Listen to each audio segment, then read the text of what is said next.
গত 22 সেপ্টেম্বর চীনের Sinovac company তাদের আর্থিক সংকটের কথা জানিয়ে চিঠি দিয়েছে বাংলাদেশের স্বাস্থ্যমন্ত্রী জাহিদ মালেককে।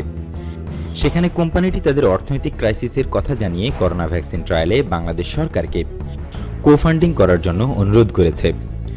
কারণ হিসেবে তারা চিঠিতে বলেছে বাংলাদেশ থেকে অনুমোদন পেতে দেরি হয়েছে তাদের। এদিকে স্বাস্থ্য বিশেষজ্ঞরা বলছেন অযথা কালক্ষেপণ করে দেরিতে অনুমোদন দেওয়ায় অর্থ ব্যয় না করে ভ্যাকসিন ট্রায়ালের সুযোগ হাতছাড়া হয়ে গেছে বাংলাদেশের।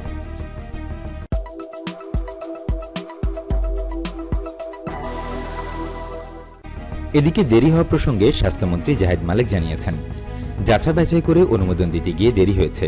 সিনোভ্যাকের শর্তের কথা তারা প্রধানমন্ত্রীকে জানিয়েছেন। বাংলাদেশ অর্থায়ন করবে কি করবে না, আগামী সপ্তাহের ক্যাবিনেট মিটিংয়ে এসব কিছু সিদ্ধান্ত হবে। এছাড়া আগামী মাসে সিনোভ্যাকের একটি প্রতিনিধি দল আসবে, তাদের সার্ভের পর হয়তো এই বিষয়ে সিদ্ধান্ত নেবে। প্রসঙ্গত গত 19 জুলাই চীনের সিনোভ্যাক কোম্পানির ভ্যাকসিন করোনাভ্যাককে ক্লিনিক্যাল ট্রায়ালের জন্য অনুমোদন দেয় বাংলাদেশ মেডিকেল রিসার্চ কাউন্সিল বা বিএমআরসি। আইসিডিডিআরবি এর একটি ভ্যাকসিনের ট্রায়াল বাংলাদেশে করতে চাচ্ছে। নিয়ম হচ্ছে যে কোনো ট্রায়ালের জন্য নীতিগত অনুমোদন দেয় বিএমআরসি। তারা আমাদের কাছে এই ট্রায়ালের অনুমতি চেয়েছিল, আমরা এটা যাচাই বাছাই করে রিভিউ করে অনুমোদন দিয়েছি। এরপর সিনোভ্যাককে ট্রায়ালের অনুমতি দেওয়া হয়েছে বলে গত 21 সেপ্টেম্বর জানান স্বাস্থ্য সচিব আব্দুল মান্নান। কোভিড-19 বিষয়ক জাতীয় কারিগরি পরামর্শক কমিটিও একাধিকবার দেশে ভ্যাকসিন ট্রায়ালের কথা বলেছে।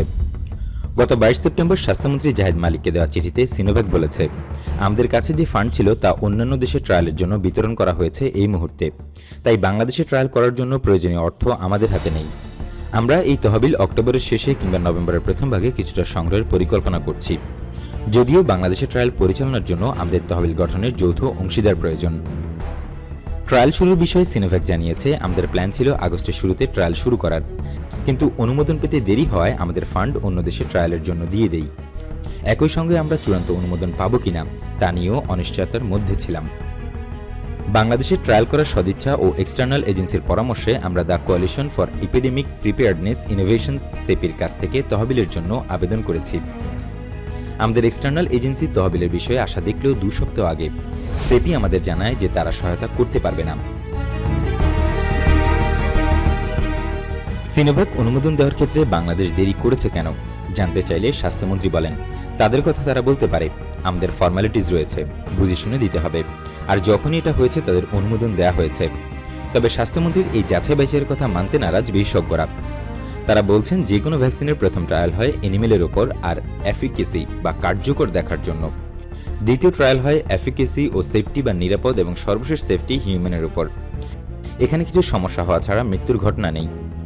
কিন্তু আমরা এত সময় নিলাম এবং শেষ পর্যায়ে এসে আমরা চীনা ভ্যাকসিনের কাছে প্রত্যাখ্যাত হলাম।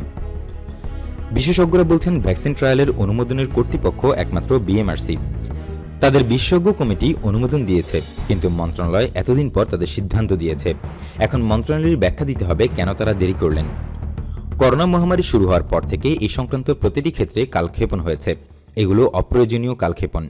যখন গবেষণার বিষয়ে আইসিডিডিআরবির মতো আন্তর্জাতিক গবেষণা প্রতিষ্ঠান জড়িত থাকে, অভিজ্ঞতার আলোকে তারা যখন সিদ্ধান্ত নিয়েছে সিনোভ্যাকের সঙ্গে ট্রায়ালে যাবে, সেক্ষেত্রে প্রশাসনিকভাবে দেখার তেমন কিছুই ছিল না। সিনোভ্যাক যে সুবিধা আমাদের দিয়েছিল সবাই একই সুবিধা দেবে না। সিনোভ্যাক 1,20,000 ভ্যাকসিন দিত বিনামূল্যে। একই সঙ্গে ট্রায়ালের সময় যাদের ভ্যাকসিন দেওয়া হতো, এই জায়গাগুলোতে আমরা বঞ্চিত হলাম। দেরিতে অনুমোদনের কারণে সিনোভ্যাক অন্য জায়গায় ফান্ডিং করেছে। আমরা কি ভুল করলাম, এতদিন সময় নেওয়া আমাদের ঠিক হয়েছে কিনা, এই ক্রাইসিস পিরিয়ডে এসব ভেবে দেখা উচিত। পুরো বিশ্ব এখন ভ্যাকসিন পেতে চায়, কেউ কারো অনুমোদনের জন্য অপেক্ষা করবে না, এটা বোঝা দরকার ছিল। এই দেরি হওয়ার কারণে আমাদের ক্ষতিই হয়েছে।